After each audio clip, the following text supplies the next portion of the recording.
Bienvenue dans Expat et compagnie, le podcast qui explore les histoires de ceux qui ont choisi de quitter leur pays d'origine pour partir à la découverte du monde et vivre de nouvelles aventures. À travers des témoignages uniques, ce podcast vous emmène au cœur de l'expatriation. Bonne écoute!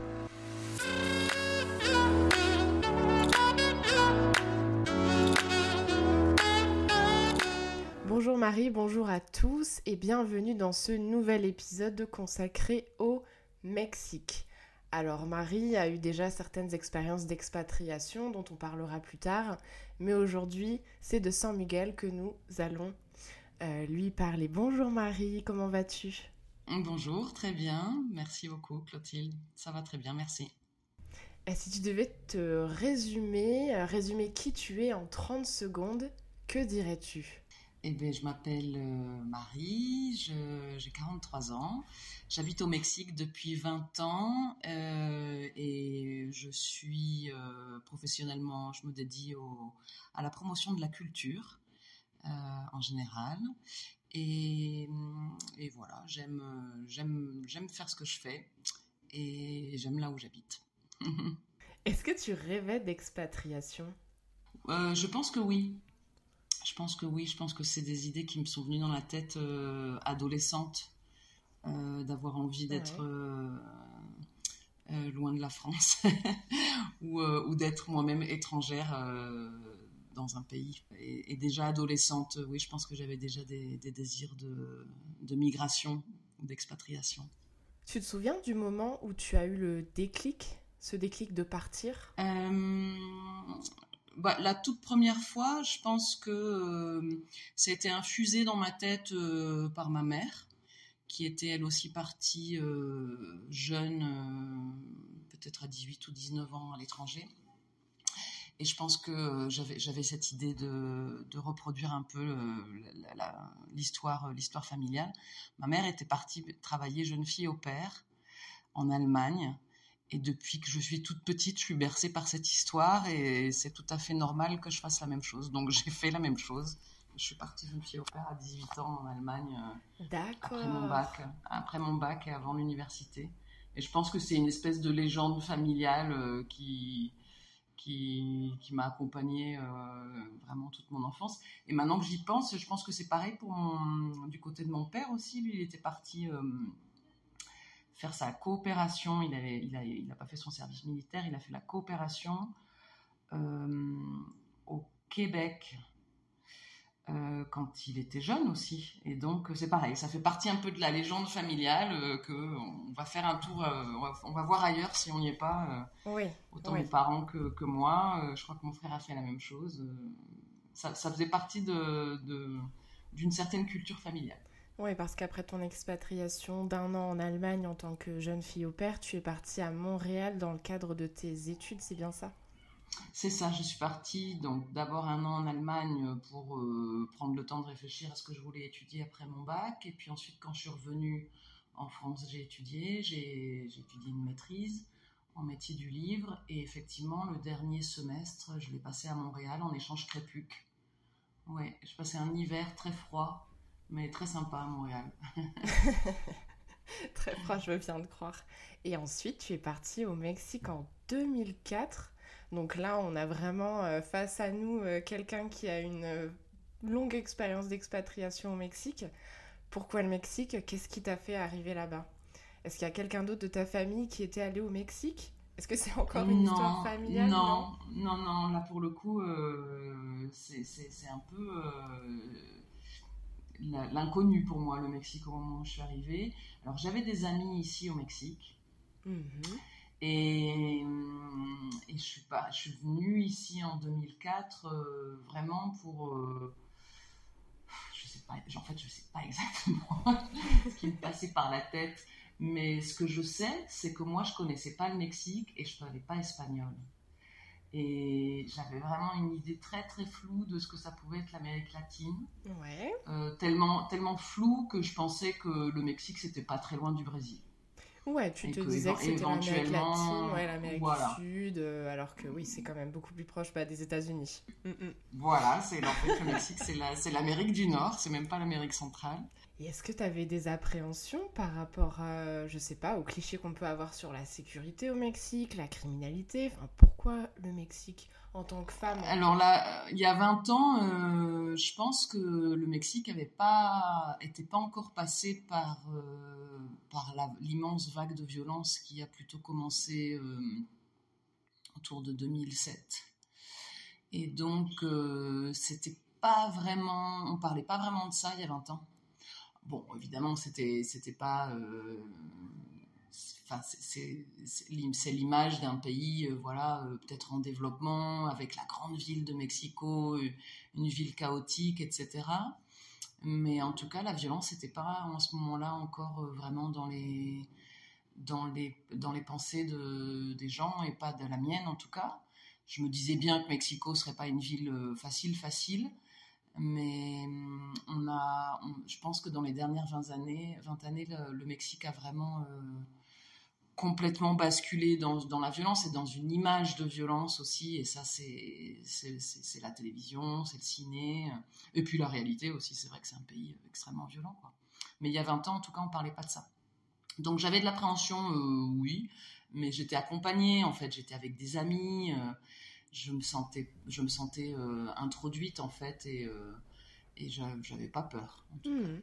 Donc tu arrives au Mexique, à Mexico, pour la première fois. À Mexico, c'est ça exactement. Je m'installe à Mexico en me disant bon bah je vais au moins commencer par apprendre l'espagnol parce que moi du coup j'ai fait anglais-allemand au collège et au lycée et donc la première chose que j'ai faite c'est m'inscrire au centre d'espagnol langue étrangère à la grande université, la légendaire université de la UNAM, Universidad Nacional Autónoma de México, qui est une ville dans la ville et qui est un lieu génial en fait pour commencer sa vie au Mexique. Et donc j'ai commencé à prendre des cours d'espagnol intensifs, voilà, pendant 4-5 mois. C'était super parce que c'était des cours donc d'espagnol langue étrangère. Ouais. Et puis en plus des cours de grammaire, conjugaison, etc. qui sont nécessaires. Il y avait aussi des cours de culture générale et donc très rapidement je me suis retrouvée vraiment baignée dans la culture mexicaine. Je me rappelle à l'époque on avait pris un cours de migration des populations indigènes. Alors, je sais pas si tu vois, et on s'est retrouvés à visiter des villages et des quartiers qui sont habités par des populations indigènes migrantes des régions rurales vers la ville. Donc je me suis vite retrouvée vraiment en contact avec la réalité et c'était avec une information très importante quoi, que le Mexique c'est pas juste les plages de Cancun ou je sais pas quoi d'ailleurs. Oui, ou du guacamole et des tacos et la fête des morts et... Ouais. Voilà, c'est ça, exactement. Et ça, c'était vraiment une introduction très éclairante, en fait, sur le Mexique.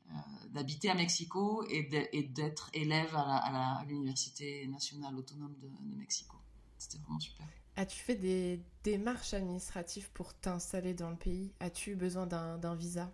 Oui, ça m'a tout de suite occupée dès le départ parce que il faut bien dire que je suis une personnalité qui ne suis pas à l'aise avec l'illégalité. Oui. Je suis du genre à monter si je monte dans le bus et que j'ai pas de billet de ticket de bus, je flippe. Donc la première chose que j'ai faite en arrivant au Mexique, effectivement, c'est immédiatement régulariser ma situation. Donc, à l'époque, quand on arrivait au Mexique, on avait 3 mois de visa de touriste, je crois renouvelable une fois, il me semble que c'était comme ça. Bon, ça a évolué avec le temps. En tout cas, au moment où mon visa de touriste a expiré, je me suis présentée au bureau de service de migration, donc dédié aux migrants. J'aime bien m'appeler comme ça une migrante plutôt qu'une expat d'ailleurs. Oui. Et puis j'ai demandé, voilà, j'ai fait les papiers qui étaient nécessaires pour avoir une résidence à cette époque qui était une résidence temporaire Alors à l'époque, il fallait la rénover, je crois tous les ans, quelque chose comme ça. Mais la loi a changé au fur et à mesure, hein, dans les dernières 20 années, c'est plus la même histoire. Mais en tout cas, oui, je me suis toujours inquiétée d'avoir mes papiers en règle et donc d'avoir le droit d'être au Mexique et d'y travailler. Ok, très bien. Et aujourd'hui, tu as la résidence définitive qui te C'est donne ça, exactement. droit à énormément de choses, presque comme un citoyen mexicain, à part le vote, etc. Exactement. Voilà, c'est ça, effectivement, la résidence définitive ou permanente ici au Mexique, elle donne accès à tous les droits, voilà, d'un Mexicain, ouvrir un compte en banque, entreprendre ou être employé par une entreprise mexicaine, aussi avoir même accès aux services de santé, de retraite, etc. Les seules choses auxquelles j'ai pas droit, c'est effectivement les services civiques, c'est-à-dire voter ou être élu. D'accord. Quand est-ce que tu as su que tu étais sur la bonne voie? Ah, moi, je le sais pas encore. Après 20 ans au Mexique, entre le Ah moment où non, tu es ça c'est pour moi, arrivé, c'est vraiment la constante de vivre à l'étranger, c'est que moi, en tout cas, je sais jamais si c'est si c'est définitif, quoi. pas Ça, c'est définitif, vraiment ah mais ouais, ouais, ouais, ouais. entre le moment où tu es arrivé, tes 6 premiers mois à Mexico, ta vie d'aujourd'hui, il y a eu du chemin, il y a eu un parcours, c'est une voie. Est-ce que c'est la bonne? Je sais pas. Mais en tout cas, tu as fait le choix de rester au Mexique. Mhm. Oui, ensuite, après Mexico, je me suis installée, ouais, après passer quelques mois à Mexico, je me suis installée à San Miguel. Bon, quand même, pour répondre à ta question, quand est-ce que j'ai décidé, en tout cas, de me projeter plus précisément ici au Mexique, et en particulier à San Miguel d'Allende, c'est après un an et demi où j'ai créé ma propre entreprise à San Miguel, un an et demi ou 2 ans, quelque chose comme ça, où j'ai créé ma propre librairie avec un associé et ami mexicain. Donc c'est vrai que je pense à ce moment-là quand même ça a marqué vraiment mon compromis quoi, avec un lieu. C'est-à-dire que j'avais une entreprise, je payais le loyer d'un local, je payais des impôts pour mon entreprise, etc. Donc oui, je dirais que, allez, on va dire ça, au bout de 2 ans, au moment où j'ai créé mon entreprise, oui, je me suis vraiment un peu plus installée, quoi. En tout cas, ça devenait plus difficile de repartir en France. Ouais, plus concret, mais tu savais pas non plus si t'allais rester. En tout cas, tu t'étais pas projeté de rester aussi longtemps, c'est ça? Je sais pas, Clotilde. Je dois Ah, mais il n'y dire a que pas de vraiment, souci, hein. On fait une petite c'est thérapie. un, c'est une, c'est un mystère encore pour moi. Euh, qu'est-ce que je m'étais mis dans la tête? En tout cas, ce que je sais, c'est que j'étais heureuse, quoi, et que je me sentais bien là où j'étais. J'étais surprise d'avoir une vie si douce et de réussir des choses que je trouvais si incroyables, quoi. À 25 ans, d'ouvrir ma librairie en espagnol au Mexique, c'est vrai Ouais, que c'est fou. j'étais un peu bluffée par la facilité et le plaisir de faire tout ça et que ce soit si doux, en fait, si C'est simple. très inspirant en tout cas. Moi j'adore, j'adore. Alors du coup, comme on est dans le thème du positif, quelles sont les 3 principales choses positives qui te sont arrivées dans ta vie au Mexique? Ben, je pense ça vraiment le côté vie professionnelle qui soit vraiment qui a jamais été une contrainte. Ça je l'associe beaucoup au Mexique. Je pense que si j'avais fait ma vie professionnelle en France, il y a bien un moment ou un autre où je me suis retrouvée dans une galère, enfin dans un sentiment de il faut se forcer quoi. Alors que ici au Mexique, je pense que j'ai vraiment trouvé une manière de travailler plaisir. Donc ça c'est vraiment chouette, vraiment important. pour moi. Oui. Donc ça, c'est en haut du panier, en haut de la pile des choses vraiment, vraiment chouettes. Et puis ensuite, je dirais la fin complète de la solitude. En France, j'ai des souvenirs quand même d'avoir un sentiment de solitude, même si voilà, j'avais une famille, des amis. Tu sais, cette déprime du dimanche, tu vois de quoi je parle? Oui. Ouais. Le dimanche en France, c'est la loose. C'est vraiment le. Je pense qu'on est nombreux à souffrir de ça en France, quoi. Il n'y a pas un magasin ouvert. J'ai trouvé la solution à ce problème, je travaille le dimanche. Ah, d'accord. Bon, bah écoute, mais t'es d'accord pour dire qu'il y a un problème. Ben oui, c'est une Il journée y où a... tu as le sentiment de rien pouvoir vraiment faire et en même temps t'as pas envie vraiment de faire quelque chose. C'est pas très très motivant pour peu que ce soit l'hiver et là tu restes dans ton canapé avec un plaid. Ah là, ouais, là. Ouais. Et non, non, vraiment, j'ai des souvenirs de dimanche en France où de sentir cette solitude, voilà, il y a peut-être il y a des copains qui sont peut-être avec leur famille et puis bon, bah c'est pas je sais pas. En tout cas, je sais que pour moi le Mexique ça a aussi à voir avec ne plus avoir ce sentiment de solitude et de un peu de déprime, de blues quoi. C'est rare d'avoir ça au Mexique.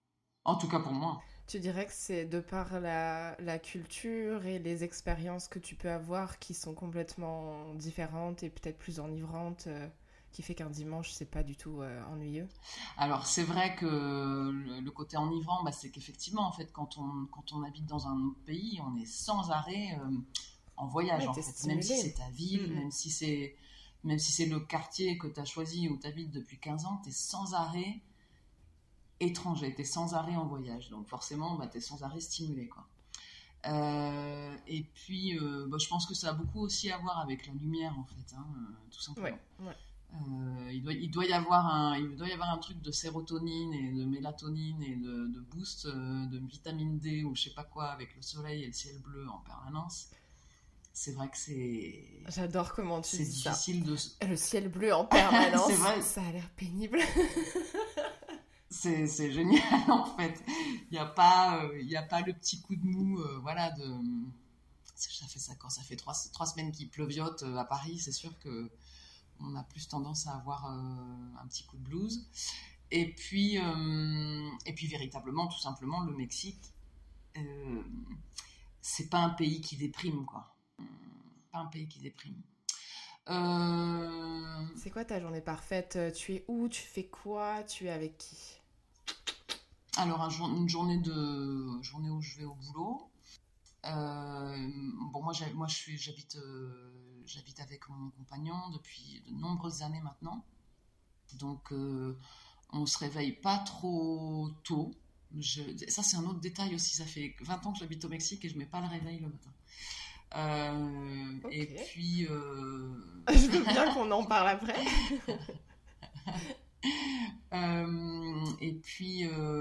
bah, j'ai des chiens, donc c'est le petit plaisir du matin de me réveiller avec eux, d'être à leur rythme, voilà, croquettes, balades, etc. En général, j'essaye d'avoir une activité euh, sportive, je dirais pas sportive, mais en tout cas, j'essaye de faire un petit peu de yoga le matin, soit au cours à l'extérieur de la maison, soit à la maison. Ensuite, je marche pour aller au travail, ça c'est chouette aussi. J'ai pas de transport en commun. Mon boulot, c'est un travail très, très intéressant. Moi, je travaille pour un centre culturel maintenant ici à San Miguel. Donc, c'est un boulot avec beaucoup de responsabilités. Je suis la directrice d'un centre culturel ici à San Miguel, donc j'ai des responsabilités. Parfois, c'est stressant, mais c'est toujours intéressant, c'est toujours hyper varié. J'ai des collègues super. C'est dans un endroit magnifique, un magnifique édifice de l'époque de la colonie, donc du XVIIe, XVIIIe Ah, siècle. super, ok. Et puis la journée de travail en général finit pas trop tard. En général, à 17h, j'ai fini. Donc, retourner à la maison, rebalader les chiens. Et puis, il y a une vie sociale très forte aussi, là où j'habite. Donc, il y a toujours un dîner, un cocktail. En tout cas, si j'en ai envie, c'est toujours possible d'être invité par-ci, par-là. Il y a beaucoup de gens qui viennent du monde entier ici à San Miguel. Donc, on est souvent en contact avec des gens qui viennent d'ailleurs, quoi, pas que des Mexicains. Beaucoup de Canadiens, beaucoup d'États-Uniens. Moi, j'habite avec un Chilien. On a des amis de toute l'Amérique latine, etc. Donc, c'est vrai que c'est chouette les gens avec qui on est. C'est pas des chauvins, quoi. C'est pas des gens qui sont d'un endroit et qui n'en ont jamais bougé. Super intéressant, je te rejoins là-dessus. J'ai aussi un entourage hyper divers et varié. J'habite à Berlin, donc c'est très international. Et c'est aussi hyper agréable voilà, de côtoyer des gens de partout qui ont aussi voyagé, Ouais. bougé et qui ont des valeurs en fait communes avec toi aussi, qui sont ouverts d'esprit, etc.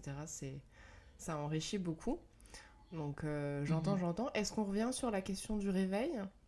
Alors pourquoi pas de Oui. réveil au Mexique? Tu te réveilles naturellement avec le soleil ou... Euh, non, pas du tout. Alors pendant de nombreuses années, en fait, comme j'avais ma propre boutique, c'est moi qui fixe les horaires, donc je fais un peu ce que je veux. Mon Dieu, j'ai l'air d'être une flemmarde de première. Non, mais ma librairie, par exemple, elle ouvrait à 10 heures. Bon, franchement, c'est pas la peine de mettre un réveil à 7 heures pour aller travailler à 10 Oh, heures, on est quoi. d'accord. Donc, tranquillement, si à 8h, 8h30, je me Mhm. réveillais, ça Ben marchait. oui.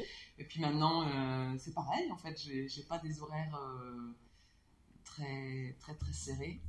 Et avec l'âge, je me rends compte que je me réveille plus tôt. C'est vrai que maintenant, je me réveille plutôt autour de 7h, 7h30. Mais voilà, j'ai pas le réveil qui sonne. Je sais que s'il y a pas, je sais que c'est quand même chouette ça. Toi, tu mets ton réveil le matin? Eh ben non, pareil, donc vraiment je suis... Alors je me réveille pas avec le soleil parce que de toute façon il y en a pas beaucoup.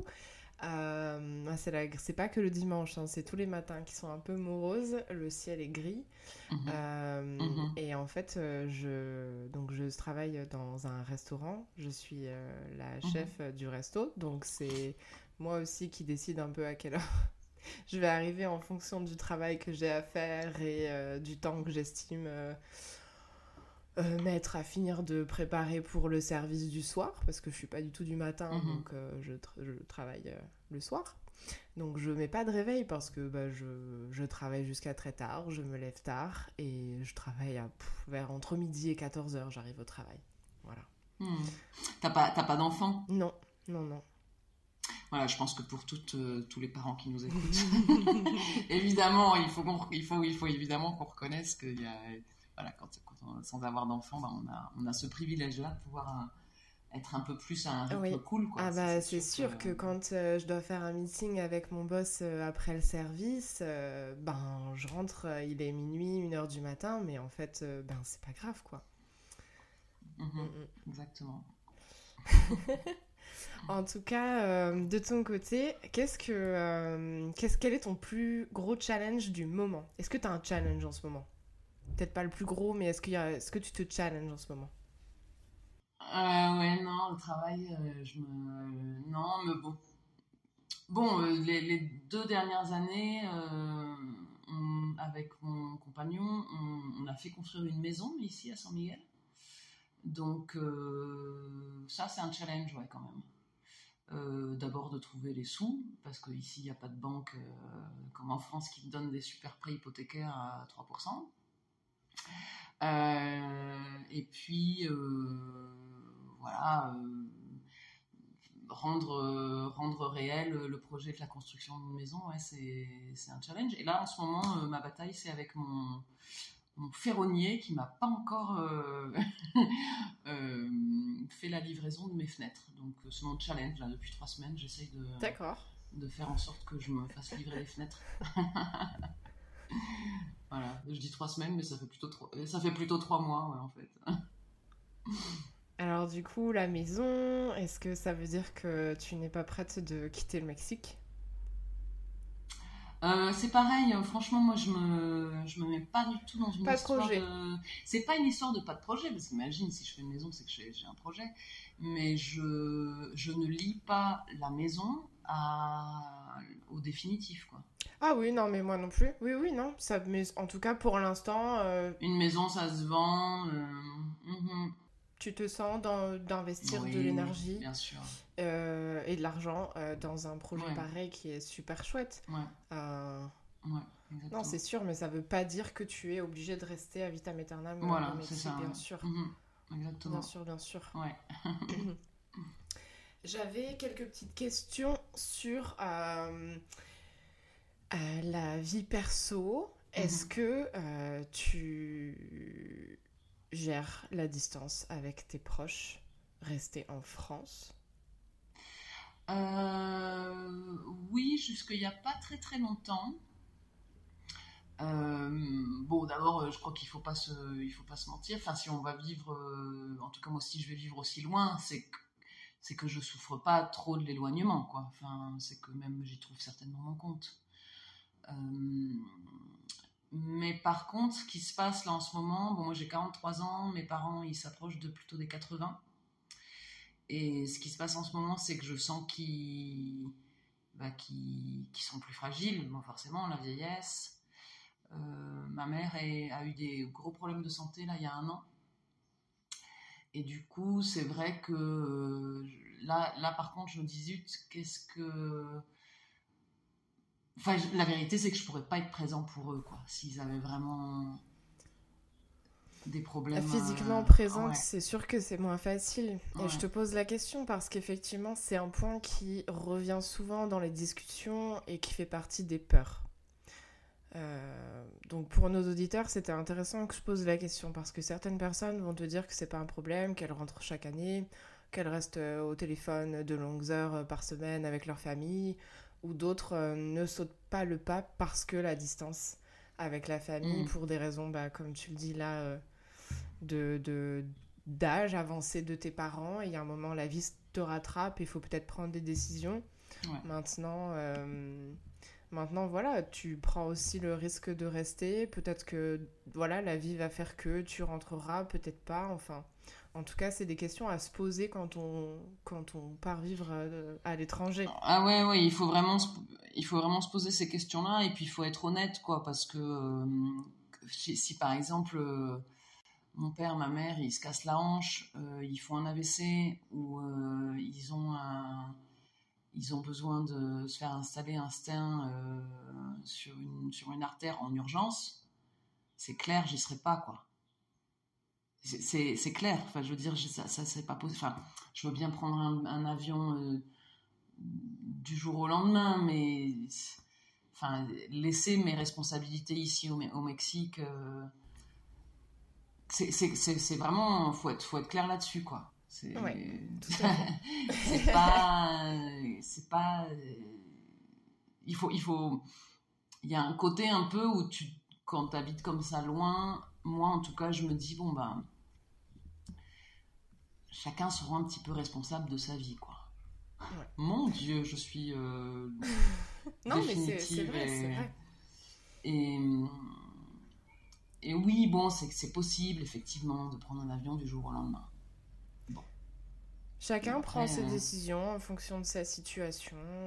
Il n'y a pas de souci. Chacun fait bien comme il le sent. mais c'est vrai que si on a une relation, si on a besoin de sentir qu'on épaule sa famille, bah oui, partir vivre à 10 ou 15 000 kilomètres, c'est pas la meilleure solution, quoi. C'est pas évident. Alors, Mais, mais ouais, mais c'est vrai que du coup, bon, bah là, les années passent et je me dis, bon, bah peut-être qu'il y a un moment où je pourrais prendre une décision dans ce sens-là, quoi. mhm. De me rapprocher de la France pour me rapprocher des parents. Je sais pas, j'en suis pas encore là en tout cas. Pour terminer, j'aimerais savoir si tu as des conseils à donner à nos auditeurs qui auraient éventuellement envie de s'expatrier ou de migrer au Mexique. Qu'est-ce que je pourrais leur dire? Bah, qu'ils fassent vraiment l'effort de parler l'espagnol parce que c'est super chouette, quoi. La culture verbal en fait. Enfin, c'est comme partout, j'imagine. Hein, mais pour pouvoir rire, faire de l'humour dans le pays où tu t'installes, c'est quand même super important. Je dirais...